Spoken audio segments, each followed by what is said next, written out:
Hello, everyone, and welcome to the Desert Farmer Podcast, episode 45. We're here. It is the beginning of February. This is our second episode in February. Hey, you know what? Episode number 45, that's pretty cool. I like that caliber. You know what I'm talking about? Of a gun? There you go. Very good. I'm proud of you, sweetheart. So we've got a few things we want to cover today, and we do have a taste test before I forget. That wasn't in the notes, but I do have one. This is the very last of this particular citrus off the trees, so we're going to be sharing that with you guys here later. But we've got a couple of housekeeping notes we want to cover. So the first one would be what? Big echo. That might be my computer. Sorry, guys. I forgot to turn the sound off. Let's see. Is that better? All right, is that better? Let me know if that's better. I'll bet you it was. That's got to be it. All right, let us know if that works okay, you guys. Oh, she said never mind, or they said never mind. I had two tabs open. That would make a difference. Well, I did have the sound on the laptop, and so hopefully it wasn't us. All right, so a couple get sidetracked. So we got a couple of housekeeping notes. First one is for Lori. What is that? If you have a question that you would like us to answer, please write question, preferably in all caps, and then state your question so it stands out and I don't miss it. There we go.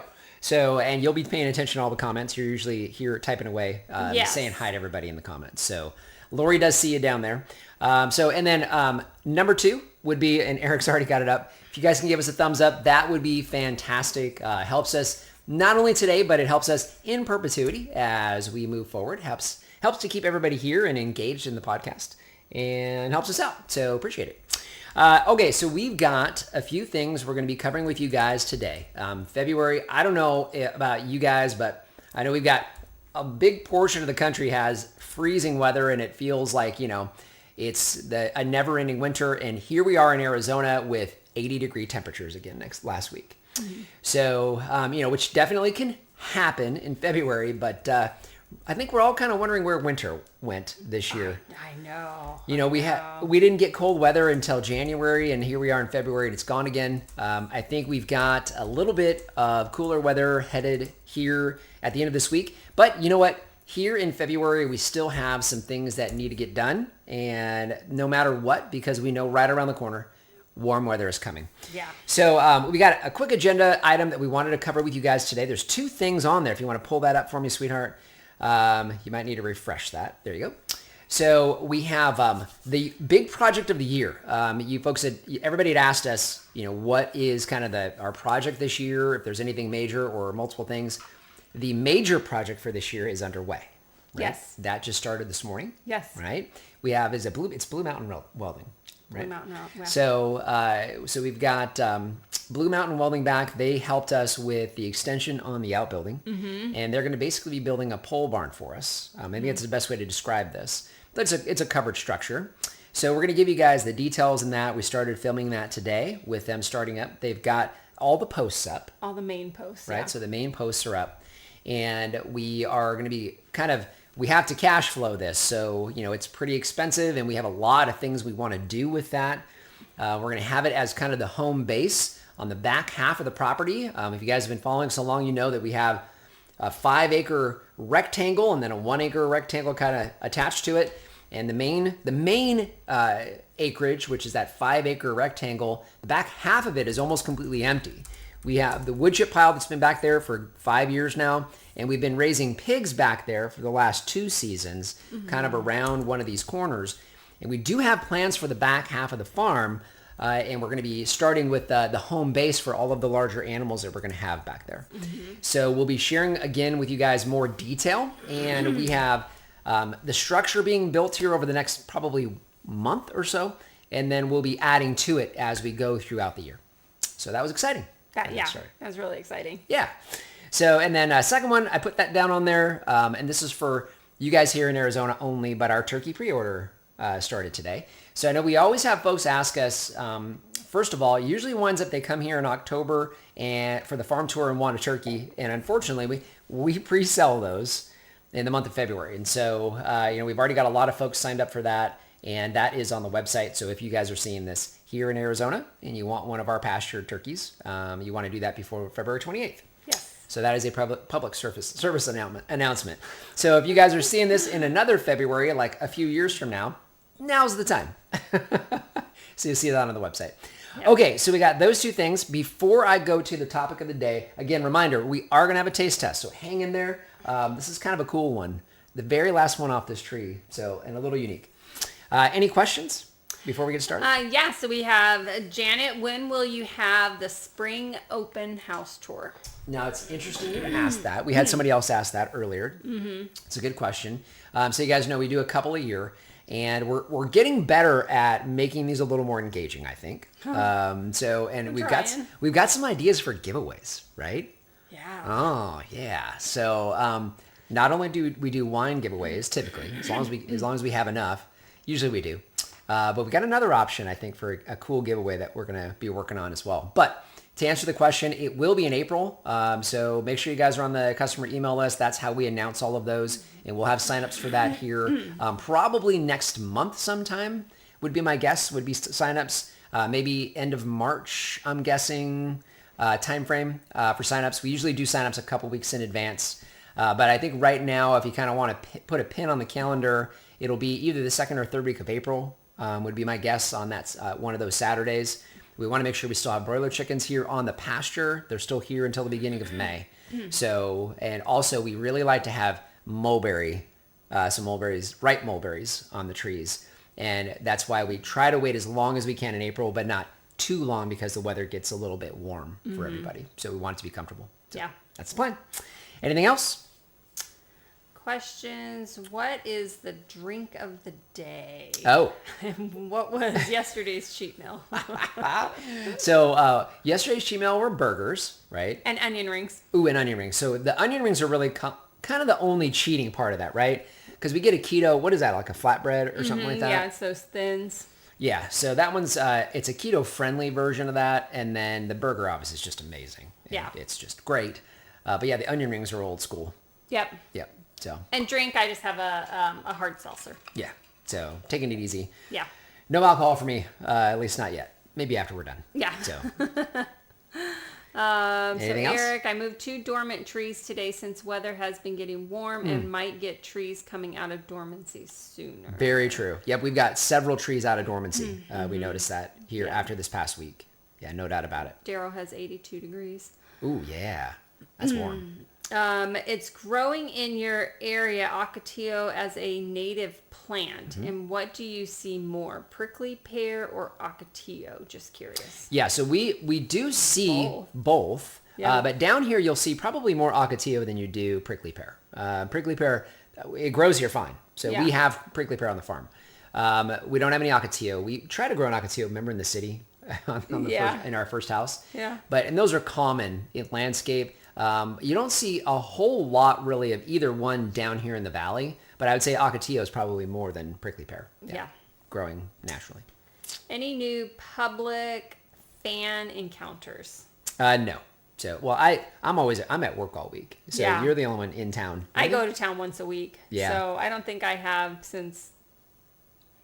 for a couple weeks. Yeah. So back at Fry's. Yeah. So no. Do you fertilize your pomegranates 3 times a year like other fruit trees? Also, are they on the same irrigation schedule as your other fruit trees? Yes. Yes. The answer is yes. So that's short and sweet, I suppose. Yes. And we're going to talk about that here in just a moment. But yes, we do fertilize those the same as the rest of the fruit trees. Are on the same schedule, and they're on the same irrigation schedule. Now, pomegranates probably don't necessarily need as much, but they do really well on the same irrigation schedule as the rest of the stone fruit. So the stone fruit are on that same zone, and we water all of those trees the same. There's some differences on the pome fruit side that we're going to be doing this year, but that side, all those trees do really well on the same schedule. They do. All right, topic of the day. Yes. Are we here? Okay. So this is fertilizing. We get a lot of questions about fertilizing throughout the year, and it's anywhere from how do you fertilize, when, common one, do you fertilize, what do you use to fertilize, Do you need to fertilize more often? Do you need to do it at all? So we get all of those questions. They happen throughout the year. Obviously, the bulk of the time we're talking about the growing season for most of the countries when we get these questions. So for us here in Arizona, our growing season actually has begun. So we have trees broken dormancy, which means growing season is now. And you guys know we go through basically November. So, there's only a couple months out of the year where our trees are not growing. And then, of course, citrus trees are growing year round, at least some. They slow down a bit in the middle of summer and the middle of winter, but otherwise they're growing all the time because they're evergreens. And so, our fertilizing schedule, that I'm going to give you here in a second, is really designed for areas like ours. So if you're in most of the southwestern United States and you're not up in elevation, this fertilizing schedule would be for you. And it would be true for most areas across worldwide that are in a desert in the northern hemisphere. So if you're in the northern hemisphere and you're in a desert, then this would apply for you as well, because you're essentially looking at the same season as we are. So, and then we'll talk a little bit about how you might adjust that. So, if you're not here in Arizona or in a desert area and you're in a more like I would say, a comfortable climate, a shorter growing season, then you would adjust this a little bit. So the month of February. So February is a fertilizing month for us. And we'll talk a little bit about fertilizing because you're already done, right? So we're doing something a little different this year with that. But February is basically the first month of the year that we start fertilizing. Now, the reason why you fertilize in February is you are basically supporting the fruit ripening. So you're not supporting what's going on right now. And again, I should preface, that is assuming that you're using a granular fertilizer or basically a non-liquid fertilizer. February would be your first month. If you're using a liquid fertilizer, that should generally be applied every single month during the growing season. And so you would basically start applying that now. Might even do that a little bit earlier, maybe the end of January. But you'll do that every single month throughout the growing season if the tree is growing for your liquid fertilizers. Now for all your other fertilizers, which is pretty much what all of us are using, the month of February supports fruit ripening, which is typically for us late spring, early summer. The reason being the nutrition, all the nutrients that are inside your fertilizer, regardless of what you're using, it needs time to break down and be available to the tree itself, the tree or the plant. And so obviously, you're not irrigating every day, at least you shouldn't be. And so, it takes time for water to get through that material. It has to break down, it has to saturate down into the ground, and then has to be taken up into the roots by the tree. So the month of February, you give that 60 to 90 days to break down. Your trees are breaking dormancy over the next 30 days. You're supporting that process. You're even supporting a little bit of the growth into the beginning of summer. So our second month to fertilize is the month of May. So once we get into May, you're fertilizing for the end of summer and your fall flush. So that will be breaking down over the summertime. Trees are going into semi-dormancy for us here, but that's still working and breaking down underneath the soil as you irrigate, weekly, a couple times a week, whatever you wind up doing. So that's breaking down for your fall flush. Then we fertilize in the month of September. That will break down through the wintertime, and that is supporting right now. So that's supporting your trees breaking dormancy, they're flowering, they're setting fruit. So that's what that month is for. So for us here in Arizona, February, Valentine's Day, May, Memorial Day, and September, Labor Day. So easiest thing for us to remind ourselves is that we have holidays during those because we all want to celebrate fertilizing month, don't we, sweetheart? Mm-hmm. Yes. So that's the time frame. Now, if you're not here in Arizona, generally you're going to want to just shorten that, but you're following the same process. And so, if you, let's say, break dormancy on your trees in the month of April, very common, maybe even into March, what you'll do is you'll slide that back. So maybe you're fertilizing maybe into February, beginning of March, and then you'll slide each one of those back. However, in the summertime, you might go just a little bit earlier because you're going to go into dormancy earlier and not have a fall flush. And you may only fertilize twice. So you may not necessarily need to fertilize 3 times, because what you don't need is a lot of nutrition on a tree when it goes into dormancy. So, so in that month of September, don't use a whole lot of heavy nitrogen type fertilizers. You don't want the tree putting on a whole lot of growth, and it's not gonna be utilized. And so, but either way, generally speaking, that's gonna work for you. Okay. Now, as far as one of the other questions is always, do you have to do it? And I would tell you that generally speaking, the most important thing about fertilizing is to get a fertilizer and a process that you'll follow and stick to it. So, if you're comfortable doing a liquid fertilizer every single month, and that's something that you can do, go for it.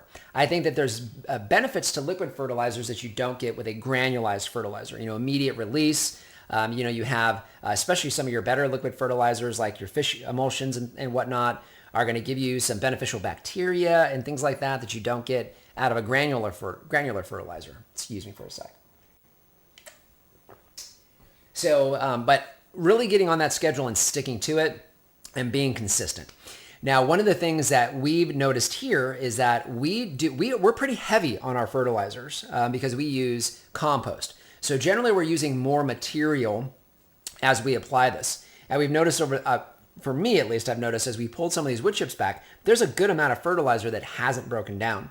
So we are going to skip fertilizing on most of our trees for the very first time here in the month of February, because we still have some fertilizer that's not completely broken down around these tree rings. Now the exception is our evergreens, so all of our citrus. So that one we used composted chicken manure for that. So we did fertilize that, and our grapevines, only because, again, they grow so rapidly. We have to make sure that we're giving them enough nitrogen. So otherwise, we're skipping. So Lori's very happy about that. But again, it's because we've been so consistent. So, we have not skipped. Goodness, did we ever skip on the old farm? I don't think we did. No. And so this is probably the first time we've skipped a fertilizing session in at least 10 years. Yeah. So that's 30 rounds before skipping? And 180 some trees, it's a lot to fertilize. It's a whole lot. So I just want to encourage you guys, we went 10 years. So we did 30 in a row before we skipped, and we still didn't skip completely. You still did several trees. I still did some, right? Yeah. But if we can do it, you guys can do it. So stick to it. Your trees will definitely thank you. Now, the other question is, do fruit trees require it? Now, I would tell you that I don't know the answer to that question with certainty. I can tell you our experience, because we had a lemon tree on our first house, and that tree rarely got fertilized until and it didn't give us a lot of fruit. We didn't know any better. Didn't know any different. Yeah. So I would put those citrus stakes in the ground, maybe once a year. I'm not even sure if it irrigated onto that stick that goes in the ground, the stake that goes into the ground. So I would tell you we weren't consistent. And for the first 6 years or so, we didn't get any fruit on it. And so finally, I figured out, hey, fertilizing might be a good idea. And, more irrigation, and let's fertilize around the irrigation. From that season on, we got a ton of lemons. Yeah. So it wasn't that we didn't get any. We did get some. But the amount significantly increased once we gave it some fertilizer on a regular basis. So with that experience, we definitely are sticklers when it comes to being consistent with your fertilizing. And I would tell you that, there's a lot of arguments about this fertilizer or that, whether you should be using a liquid fertilizer, a granular fertilizer, or use compost, a homemade, foliar feed, and all these other things. Should you use conventional or no, always use organic? I think all of those are trumped by consistency with application. So find one that you can apply consistently and follow that schedule. That is the most important thing. All the other questions are secondary. And we can argue about those, and if we want to, we can today. But timing is the key. So just want to encourage you guys with that. And this is the month. So get to it. Yep. All right.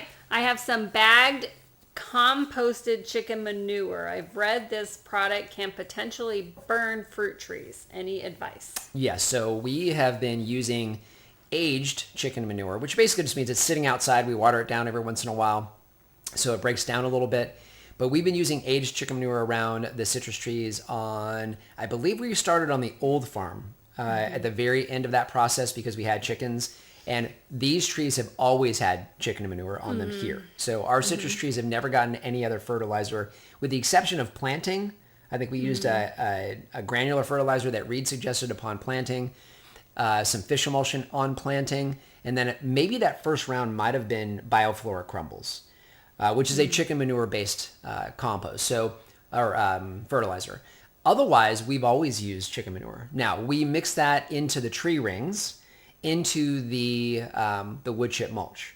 So those continue to compost in place along with the wood chips. So that's the key. And then, of course, make sure you're applying it on the surface and not down at the roots. So, any high nitrogen can cause problems. But, if you're following for me, if you're following that, February, May, September, assuming you're here in Arizona. It's Eric.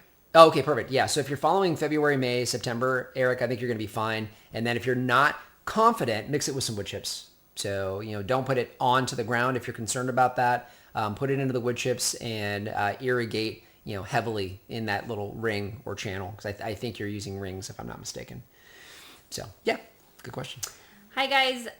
Glad I caught you live again. Do you know if Reed carries dwarf fruit trees? Generally speaking, he doesn't do dwarf fruit trees, and the reason why is he uses his own rootstocks. I know he was using Seville for citrus, and he doesn't do. I know he doesn't do any dwarfs for any of the stone fruit or pome fruit, at least not to my knowledge. And I know his big thing is utilizing a rootstock that's going to be aggressive for us here in Arizona because it needs to. You need to get plant establishment as quickly as possible.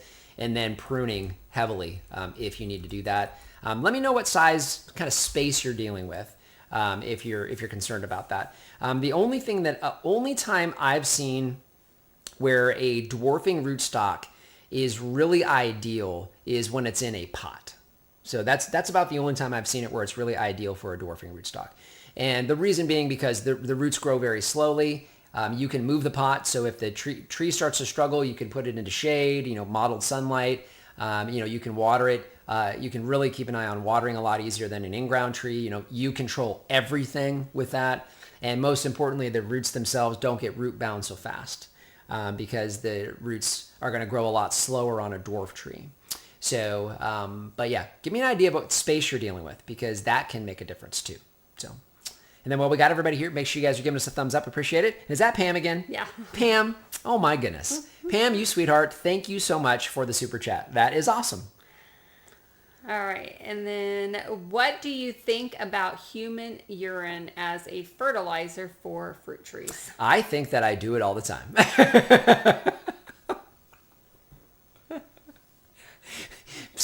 A few times I've been like, wait a minute, the trees don't have leaves. Everybody can see through. That happened earlier today, actually. We've had people over that have young boys or something that have to go to the bathroom, and we're like, okay, if it's just pee, go ahead and pick a tree. Yep. Go to the bushes, and go to the bathroom. And they're like, really? Yep. I can do that? Yep, you can. Go on. Go for it. Yeah, no, I think it's fine. Obviously, if fruit tree is not a problem. If you're peeing on, if you're growing jalapenos and you're taking a pee on top of your jalapenos, maybe that's not a good idea. Let's not do that. But if, you kneel down and you're kind of just making sure that you hit the ground, I think you're okay. As long as there's not any splash. So, as long as you don't get any overspray, I think you're okay. And as long as you're not too dehydrated, because there's salt in there. Make sure you're well hydrated. There you go. That'd be a good one. Let's just be well hydrated. I know for me, I want to have some extra B vitamins. Sometimes your urine gets we're going to go down into the weeds here. Oh, no. But your urine gets kind of yellow. So, in the end, if you're dehydrated, I'm not sure. That's a lot of salt. So. All right. I planted small fig tree in October. Should I skip this first fertilizing in February? Yes. So we generally skip the first fertilizing session. Yeah. So we give it about 6 months. Our typical planting time is October through about beginning of March. We're going to get all of our planting done here in the month of February. Early March is the latest. So, we would, when you're considering that, you wouldn't do February. And if you're planting in March, you would skip May. So your first one, if you did October, would probably be May. And we always put the fish emulsion and vitamin B1 on, when we plant the tree. So it is getting a little something when we plant it. Correct. Yep, that's true. Which wine making batch are you most looking forward to this year? I will tell you, I think the mulberry is always our standard, right? It's the first one that we do. I really like the blackberry is fantastic. And the apple. I don't know. It's amazing how good the apple wine is on its own.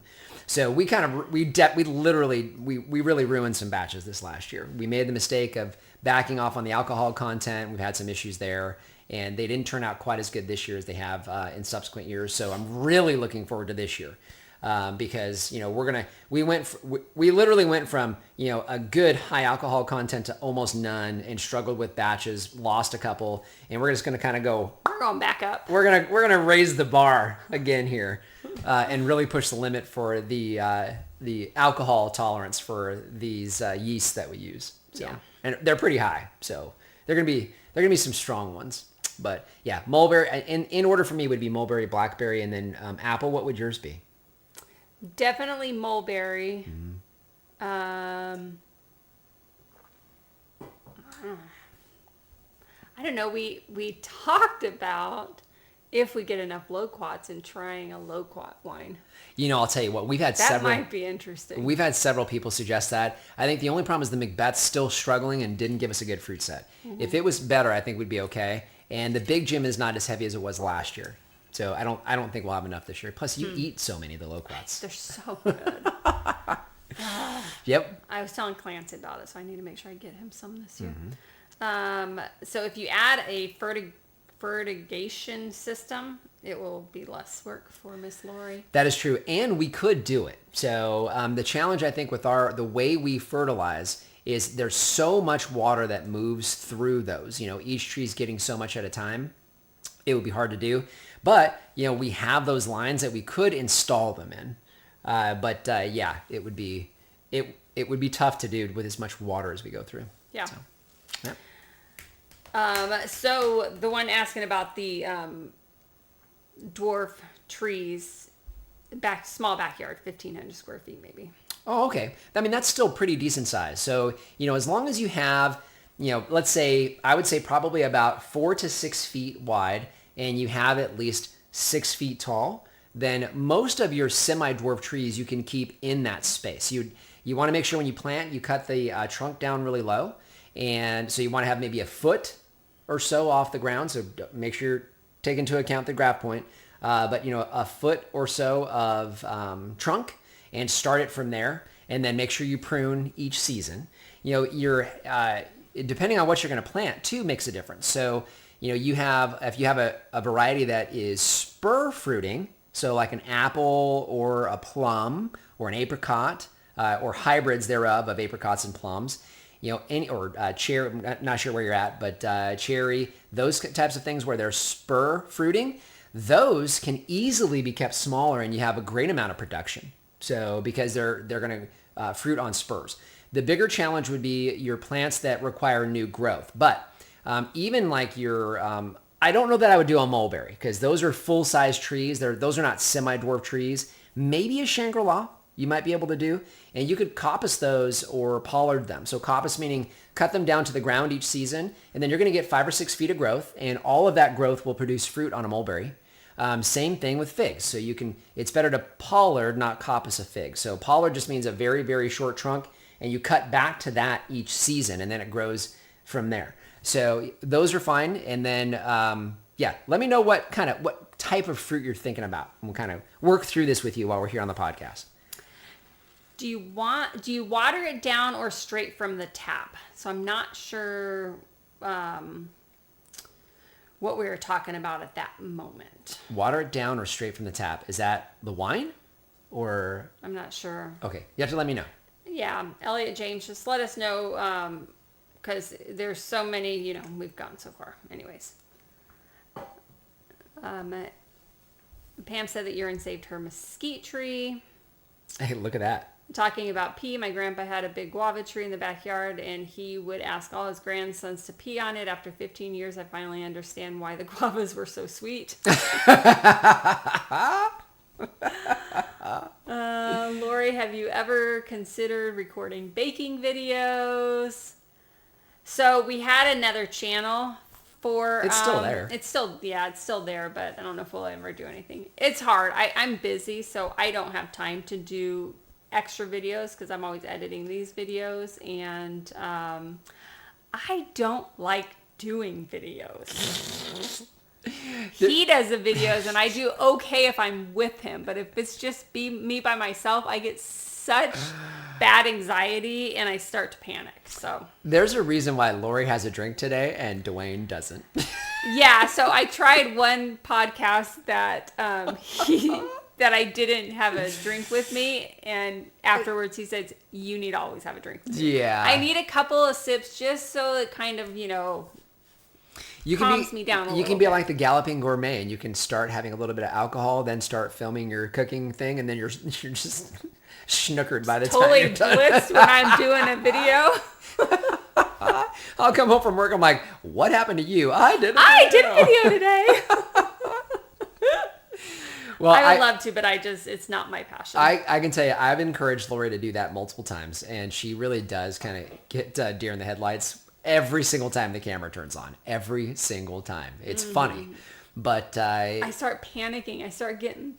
Yeah. Yeah. And what's great is she doesn't, I've even told her, I'm like, you don't even have to actually be in the video or talk in it without me there. You can just film what you're doing, and we could talk about it afterwards. So I'm just throwing that out there. I agree. I don't have time to take care of this farm, edit all of our videos for this channel, and do another one. Preach it, girl.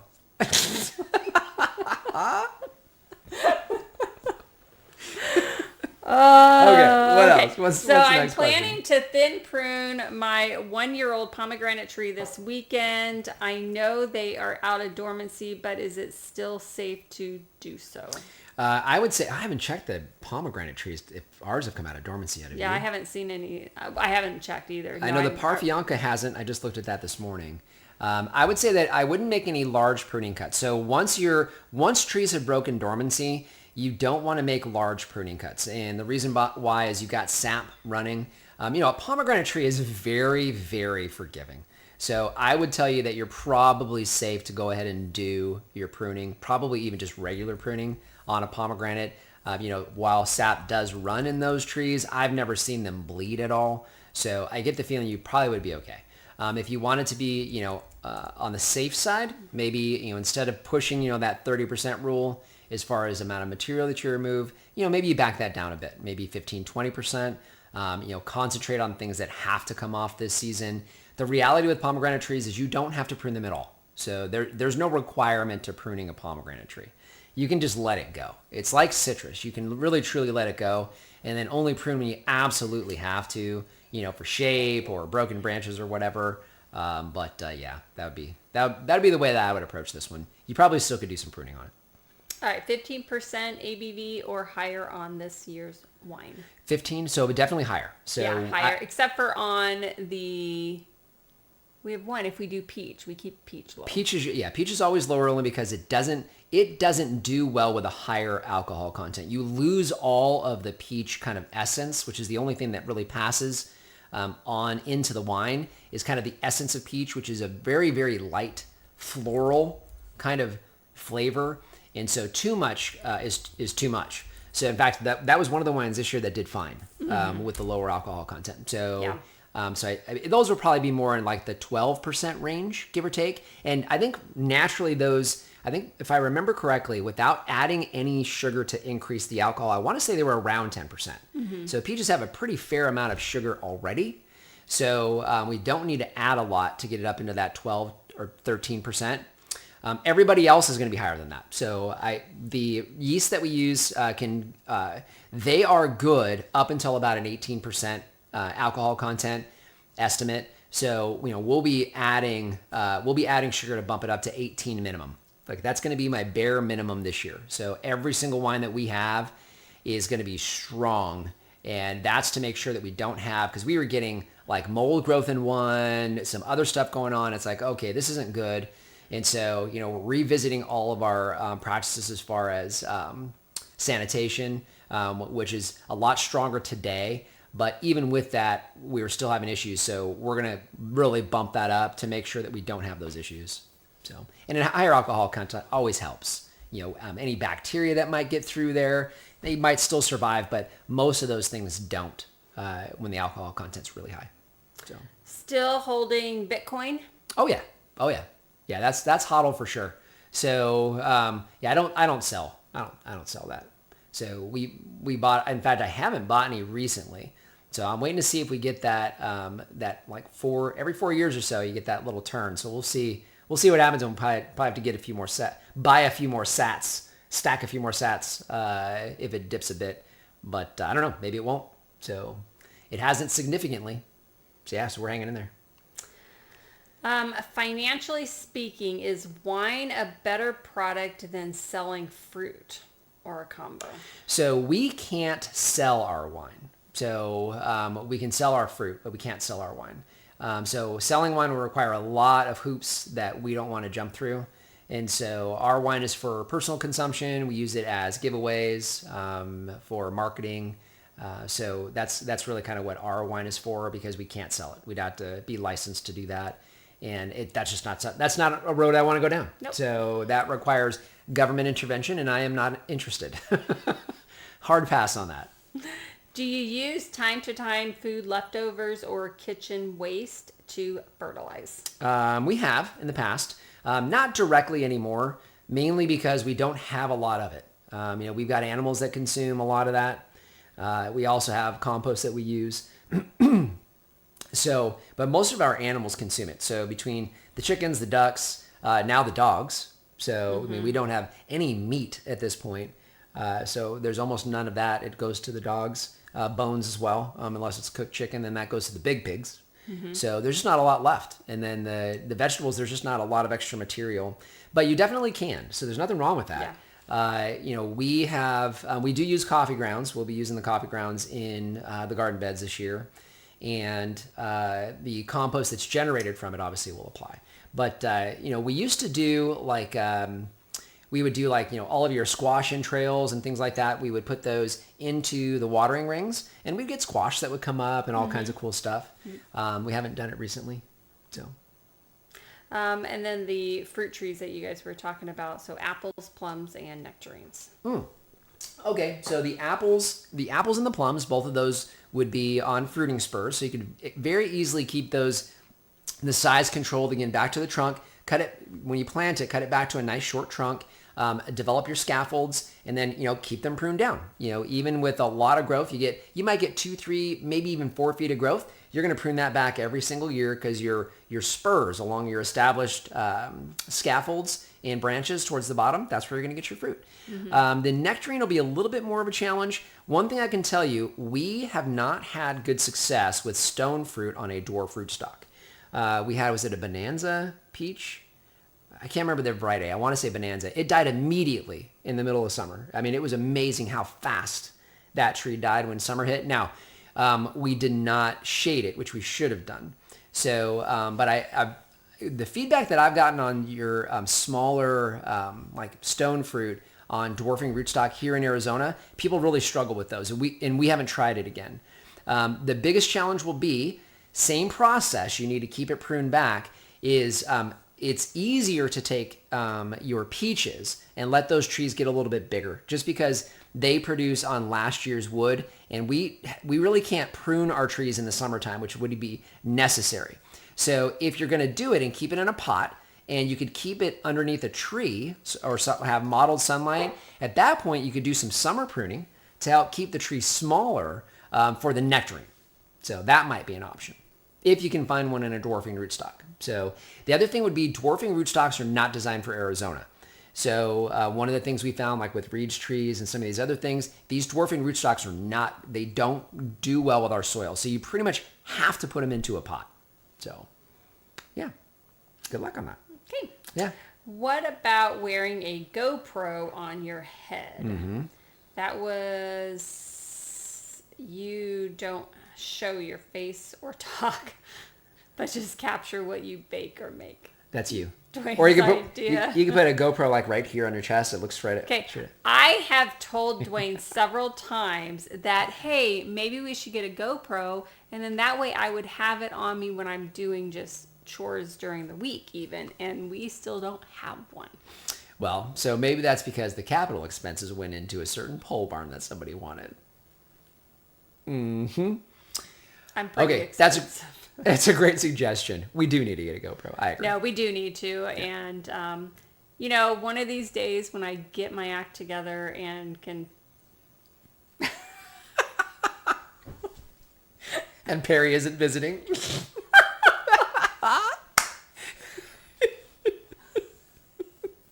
You had to go there, didn't That may you? be a few You years. had to go there. Come back to didn't us in you? about a decade.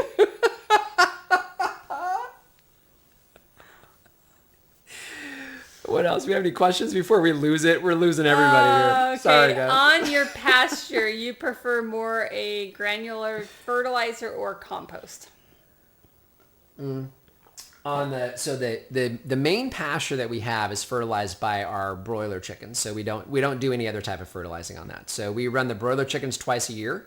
So that gets fertilized in the fall and in the spring. Heavy amount of fertilizer. This last year I was a little concerned because we had so many chickens that survived in those tractors. We got a heavy layer of manure down on the ground. But the pasture today looks incredible. I mean, it is green as can be. So, yeah. So that's what we do. Yep. All right. Elliot James suggested to get a drone. Yes, we do have a drone. Have one. Yep, we do have a drone. Yeah, we do have one. So we don't use it very often. Probably should use it more often than we do, but it's sitting right over there on the counter. So. And then National Pig Day is an event held annually on the first day of March in the United States to celebrate the pig. Huh. Interesting. So I wonder how you would... So how do you celebrate that? I guess you have some bacon? Is that the idea? I don't know. Or the actual live animal? So, interesting. Roast a pig? Huh. I get the feeling that was probably for, a live one. So maybe we can put like a little hat on Winston. Let him run around with a little birthday hat on. That won't survive very long. No, he would tear that off. Oh, yeah. We good? No. Okay. I was like, thought we were. We've got a couple more here. Got a taste test to do for everybody. Okay. We'll do these two questions and then we'll go to that. So Yes. which grape variety has done the worst for you? The Syrah. Yeah, so we pulled the Syrah out finally. So those really struggled. I don't know what it was because all of them struggled. And they were on their own rootstock, but that's not uncommon. We have that with the Zinfandel, which do fantastic. The Flame is on their own. The Manuka's on their own. Half of the Thompson is on its own. So I don't know what it was. I have no idea. So we've got a new wine grape coming in beginning of March because that's the earliest that they shipped from a vineyard out of New York, I believe.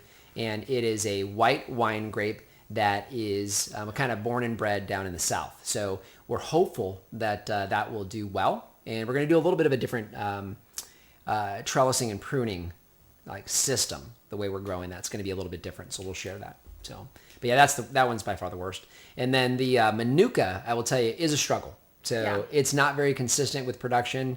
We wanted to try those again here on this farm because we ran into that on the old farm, or we're running into it again here. I would say that at some point in time we may pull those. So, but the Syrah beat it to it. Yeah. Since 2 of them died and the other 4 struggled. So. Have you looked more into having channel members? I think you can reward members with early access on YouTube uploads. Yeah, you know what? We definitely probably can and probably will at some point in time. I think if we can get enough people on there, I'd like to do something specific like this. Or, we could do cooking, like live cooking and stuff like that and hang out with people. So we have to think about that. We've had a few people suggest it. So we'll consider it. We'll think about it. Again, it's that time of trying to figure that all out. Yeah, time. Time is key. Are your stone fruit trees in blossom already? Yes. I got to start swinging my knife around here. We can do Yes. that. So the only one that I saw stone fruit white was the Florida Prince, right? Mm-hmm. it's always the first one, and then a couple weeks later we get the early amber, early grande, Reed's Big Red, Texas King. All those wind up coming out about the same time. I want to say the almonds are close behind that, and then we also have most of our apples. I saw the summer apples have all started to break dormancy here as well, so those look really good. Little tiny flowers on those, and some leaf matter that's coming out of those. So it's coming, guys. It is here. It's here. It is here. Get your trees planted if you haven't already. Yeah. All right, we good on questions? Yeah, and I Okay. do have one that was text to me, so I'll have to do that. But Okay, let's do that first. I want to talk a little bit about this fruit. So this, in fact, I think it was Pam that asked about the allspice tangelo. So this is an allspice tangelo. We didn't do a standalone video on this, at least we haven't yet. But it's a nice, beautiful tree. We've been challenged with the birds and the bees destroying most of these. So we lost most of these this year. Lost hundreds of these this year, probably. But you can see the fruit. So it is a light orange color. So one of the challenges we've had with this is figuring out when it's ripe. And it might be hard to pick up on camera because you can see the orange, but it's a lot lighter orange than a typical orange, right? yeah, which was really weird for me because I was expecting it to be a lot darker. Well, one of the things I found out that this is a cross with a grapefruit. And so that's probably why it has that lighter color. But I'm going to go ahead and cut this open. So if you want to say hi to everybody. Hi, everybody. That's it. We had another question. So do you have Jerusalem artichoke?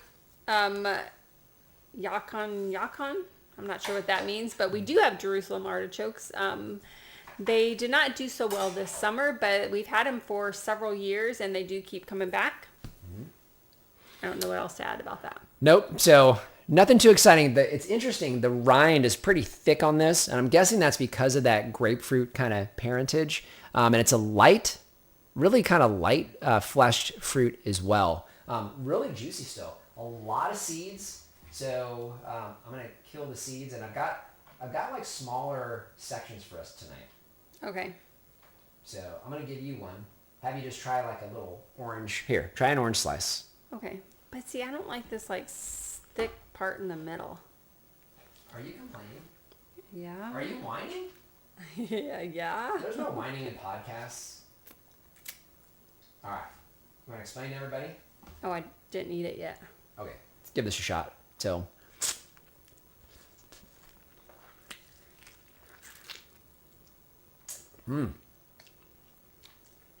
That is super juicy. Yeah, and that's really sweet too.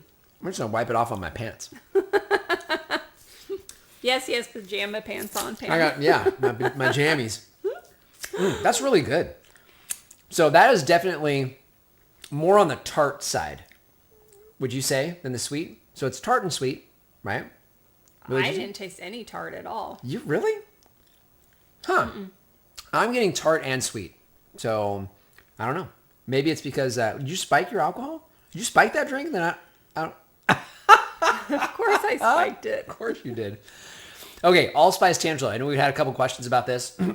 This is the variety that Reed typically I think has available because we got this from Reed. There's is it the Mineola? No, that might be a mandarin. I can't remember the other tangelo. You guys will probably be able to tell me.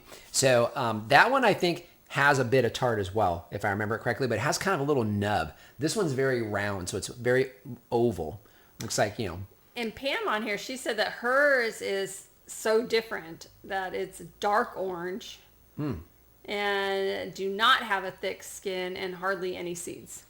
Well, then I don't know what to tell you. So maybe Reed sold us the wrong thing. I don't know. I know that I definitely want to have another one of these because now, since you said that, I'm wondering if something's wrong with mine. Well, I took that middle part out, so I didn't get that middle part. I just got all the juice. Yeah, it's definitely sweet. I mean, I taste a little bit of tart. I mean, I guess citrus always has some citric, like acidy kind of flavor, but it's really good. Very sweet. Very juicy. So I would say it's a balance of the two. One of the things that like a traditional tangelo that is kind of an overpowering flavor from what I recall. So, I mean, it sticks with you. This is very mild. It's very mild. Yeah. So the flavor itself is very, very mild. I will tell you the tree itself is alternate bearing. So one season we'll get a lot of production. The following season, it's not as heavy. But the years that we get a lot of production, it is a lot of production. I mean, we had a few hundred pieces of fruit on there on a fairly small tree. We've had it in the ground for 5 years now. And, it just started producing, I want to say, year before last. And we had a heavy fruit set, a light fruit set last year, and another heavy fruit set this year. So the trees grow well, do well for us, and it's a really good fruit. All right, what do we got? We got a few more minutes here. So do you used to grow your own citrus seedlings from seed? No. So they would never survive our soil. And I don't know, the biggest challenge when you're talking about that is because most of our trees, well, pretty much all of our trees are on rootstocks. If you get a seed, you won't know what it's going to germinate. So you won't know what the fruit's going to be like. Chances are pretty high it'll be some type of lemon/citron, because that's what the rootstocks are that we use. So to typically be some type of sour or a sour orange. So that would be the biggest challenge, and it would struggle in the soil just because those roots, these rootstocks are designed for our soils, and a seed isn't. It's growing, sapling rootstock, its own rootstock, and those really struggle here in Arizona. So good question. Do you grow or have you considered pistachios? Oh. They seem to do well in the high desert of Southern California. Yes, and the answer is yes. We have the Golden Hills pistachio and the Randy. That's the boy. I'll never forget that. But we have the Golden Hills pistachio that we planted, was that 2 years ago, I want to say? That sounds about right. I believe so. So we still have another probably 4 or 5 years before we would see any fruit production on these. But they've grown pretty well. The two females are probably about 6.5 to 7 feet tall. They're fairly narrow, so about 3 to 4 foot wide at its widest spot. And then the male is shorter, so it's and a little bit wider, which is fine. So we do.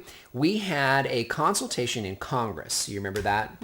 And we passed by an old pistachio orchard, and that's kind of what got our juices flowing on pistachios, right? And it's been there for decades.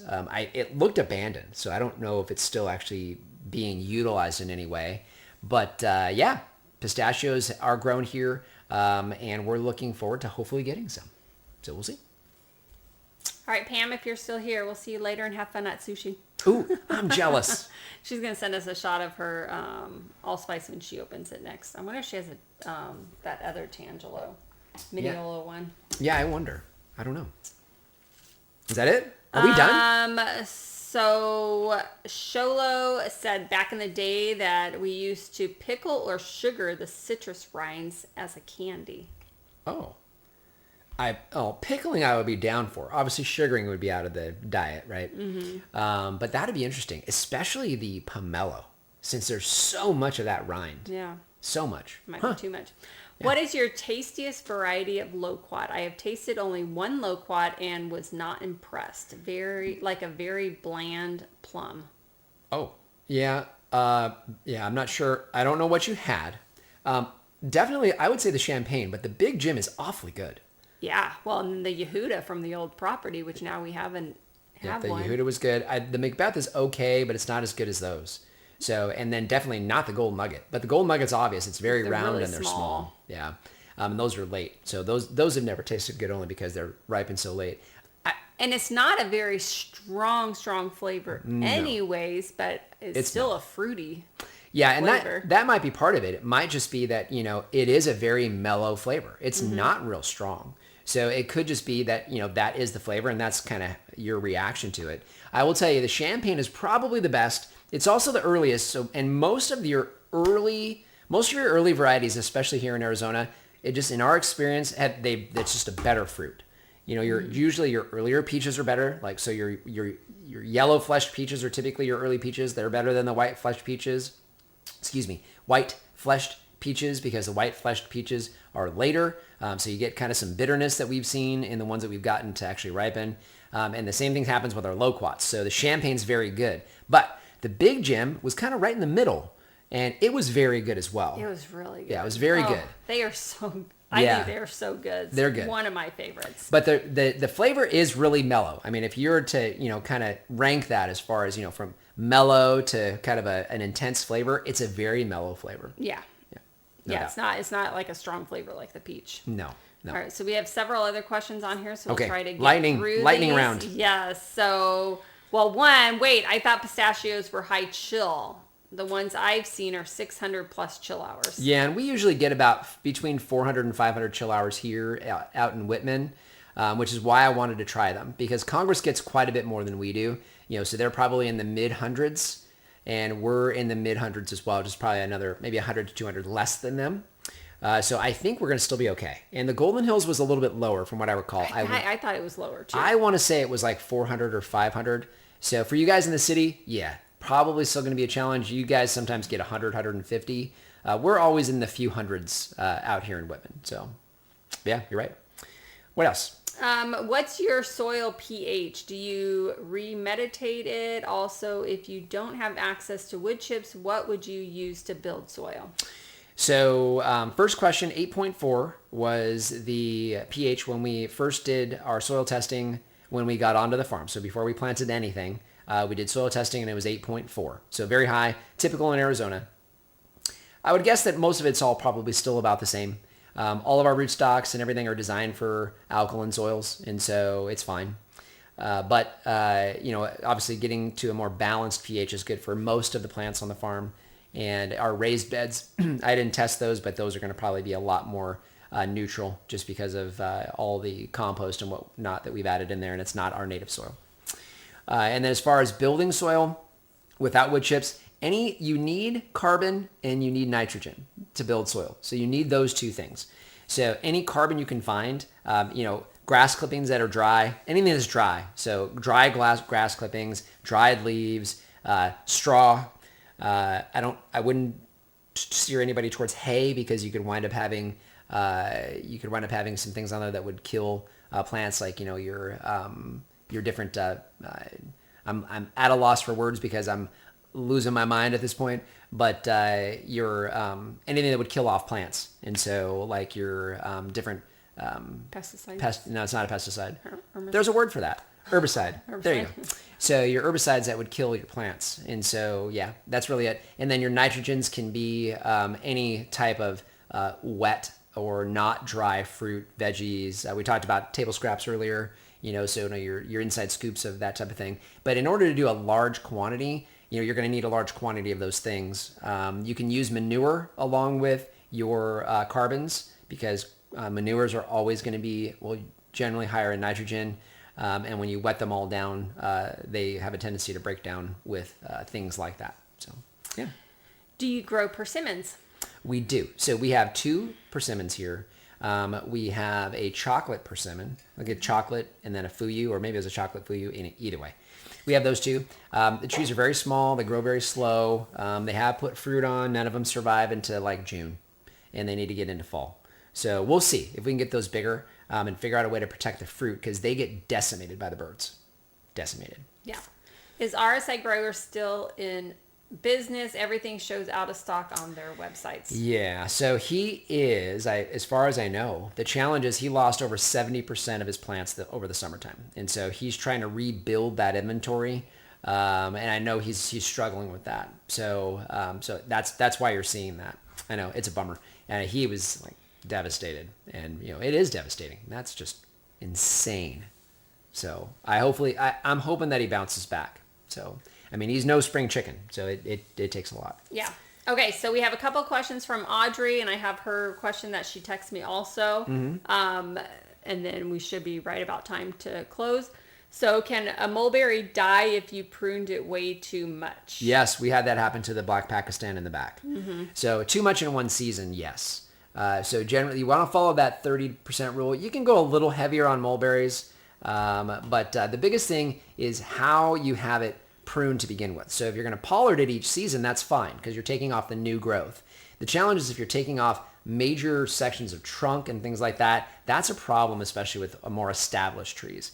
When they're young, though, you can be a little more aggressive with them.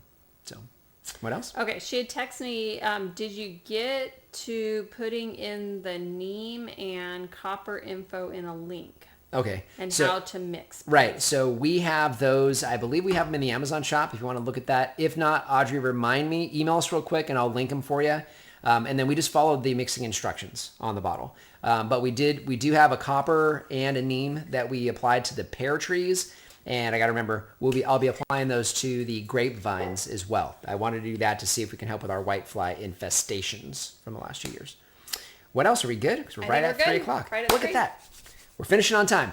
So wonderful. Again, guys, you've been fantastic today. Thank you for all the great questions. Want to remind you guys, send questions in to us. You know, the topics that we choose here come directly from comments and questions that you guys send in. And obviously joining us here, obviously we'll answer them as best we can. But I just want to thank you guys for joining us today on the Desert Farmer Podcast. Episode 45 is what this one has been, focusing on fertilization, but we had a lot of great questions today. You know, we say this each week, but just want to thank you guys for spending time with us. Time, the most valuable thing that we have on the planet, and you guys choose to spend that with us. We do not take that for granted. So reminder, we will be with you guys again next Saturday at 2 o'clock Arizona time. Make sure you join us then. But until then, if we can farm on the edge of nowhere, So can you. bye guys. Bye.